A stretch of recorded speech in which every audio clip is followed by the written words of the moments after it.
Baik, shalom saudaraku semua di mana saja berada. Di saat ini kita akan kembali membaca dan merenungkan firman Tuhan yang saya kembali pilih dalam Injil Lukas. Injil Lukas pasalnya yang ke-21, ayatnya yang ke-34 hingga ayatnya yang ke-38. Demikian firman Tuhan saya akan bacakan bagi kita semua di saat ini. Nasihat supaya berjaga-jaga. Jagalah dirimu supaya hatimu jangan syarat oleh pesta pora dan kemabukan serta kepentingan duniawi, dan supaya hari Tuhan jangan dengan tiba-tiba jatuh ke atas dirimu seperti suatu jerat, sebab ia akan menimpa semua penduduk bumi ini. Berjaga-jagalah senantiasa sambil berdoa, supaya kamu beroleh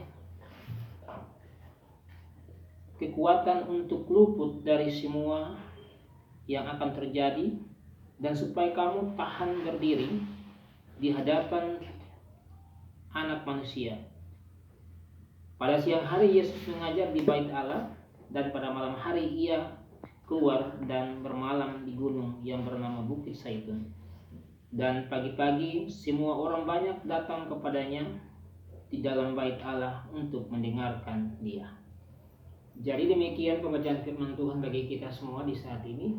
Dan yang dikatakan beruntung adalah setiap kita yang mendengarkan firman Tuhan ini, bahkan merenungkannya dalam setiap hari kehidupan kita. Saudara-saudaraku di mana saja berada, di saat ini kita akan mendengarkan kebenaran firman Tuhan ini di bawah satu tema yang saya pilih bagi kita, yaitu hidup haruslah berjaga-jaga. Hidup haruslah berjaga-jaga.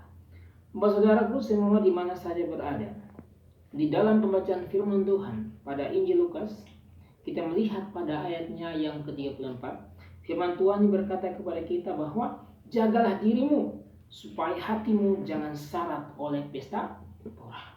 Artinya dalam kebenaran firman Tuhan ini mengajarkan kepada kita bahwa kita harus menjaga diri kita agar kita tidak terpancing dengan hal-hal duniawi yang selalu merusak kehidupan kita atau akhlak kita sebagai orang Kristen. Saudaraku semua di mana saja berada, di saat ini kita membaca kebenaran firman Tuhan yang disampaikan oleh Lukas kepada kita pada saat ini, mengajarkan kepada kita beberapa hal supaya kita hidup tetap berjaga-jaga di dalam menanti akan kedatangan Tuhan di dalam hidup kita. Ya, kedatangan Tuhan dalam hidup kita artinya bahwa ketika kita menanti kedatangan Tuhan di dalam hidup kita, kita harus berjaga-jaga. Ya, kita harus berjaga-jaga dalam segala sesuatu yang akan menimpa hidup kita. Ya, banyak sekali orang di zaman sekarang kebanyakan lari pergi ke pesta daripada mereka harus pergi ke rumah ibadah. Ya, pergi ke rumah ibadah. Ini artinya bahwa mereka konsennya bukan hanya kepada Tuhan, tetapi kepada hal-hal duniawi yang kadang merugikan akhlak mereka. Nah, kebenaran firman Tuhan ini mengajarkan kepada kita dalam setiap hidup kita bahwa kita harus menjadi orang Kristen yang tetap kepada pendirian. Ya. Nah, kebenaran firman Tuhan yang dimaksudkan untuk berjaga-jaga bukan saja kita menjaga diri kita dalam setiap hidup kita, tetapi harus menjaga diri kita, yaitu dengan cara berdoa kepada Tuhan. Harus berdoa kepada Tuhan. Artinya hidup kita itu harus berdoa.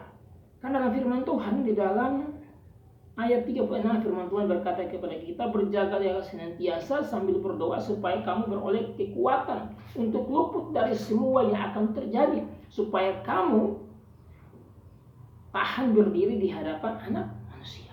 Artinya bahwa dalam kehidupan kita harus berdoa, dan ketika kita berdoa kita menghasilkan hasil yang baik di dalam setiap kehidupan kita. Ya. Jadi saudaraku semua, ketika kita membaca firman Tuhan ini, mari kita mengintrospeksi diri kita bahwa ketika kita menanti kedatangan Tuhan, apa yang harus kita lakukan? Ini yang terpenting dalam hidup kita. Ya, harus berdoa. Ya, harus berdoa dan mengutamakan Tuhan dalam hidup kita. Itu yang terpenting. Jangan kita mengandalkan hal duniawi lebih daripada Tuhan. Nah, ini sesuatu yang kadang salah dalam hidup kita sebagai orang Kristen.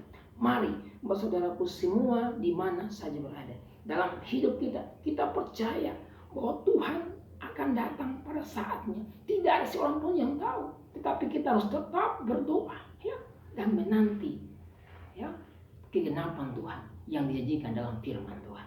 Biarlah kebenaran firman Tuhan ini mengajarkan kita, membimbing kita, menginspirasi kita, memotivasi kita, agar dalam hidup kita ketika kita menanti kedatangan Tuhan, kita selalu berjaga hanya dengan satu hal, berdoa.